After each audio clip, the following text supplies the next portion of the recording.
Ni adalah exhaust yang dakong. Macam ni rupa exhaust yang dakong. Okey, nampak ni. Okay kan, so kembali lagi bersama Transmatic Auto Band. So hari ni kita nak bercerita pasal bahagian suspension kereta lah. Okay, so kereta korang ada tak masalah kalau bawa kat highway ke ataupun bawa highway speeding lah laju, kereta korang rasa membuai ataupun bergoyang lah, macam bawa bot. So antara punca kereta korang jadi macam tu membuai ataupun macam bawa bot bila bawa highway speeding tu, antara sebab dia lah ni benda ni. So macam kau tengok lah, ni adalah exhaust yang dakong. Macam ni rupa exhaust yang dakong.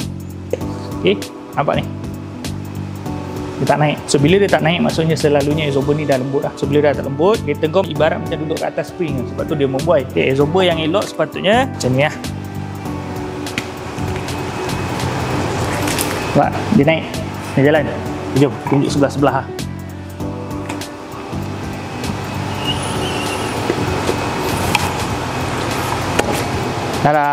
Tada. Tu ni adalah exhaust yang lock lah. Exhaust yang lock, gas dia ada, dia akan tendang balik lah bila kita main, kita tekan macam tu. Ni exhaust yang lock, ni exhaust yang rosak lah. Dia bukan tak naik, dia naik tapi dia slow. So ni antara tanda-tanda exhaust dakong. Dia tak bocor lagi, dia tak ada apa lah. Cuma dia sekarang ni dia dah tak function sebagai exhaust. Sebab kerja exhaust menyerap kau punya pergerakan spring belakang tu. Bila dia dah tak function macam ni, kereta kau ibarat duduk kat atas spring je. Sebab tu dia jadi melambung-melambung. Sebab tu rasa bawa kereta macam bawa bot, kereta rasa belakang membuai. So antara benda dia first selalunya adalah exhaust macam ni lah. So korang kat luar sana kalau ada masalah dengan kereta korang kat Putrajaya, Seri Berjaya lah, okay, boleh singgah kat kita Transmatic Auto Band. Okay, nak cek bunyi ke, nak cek kereta bergoyang ke, nak cek kereta korang terbang ke, boleh roger kita orang. Okay.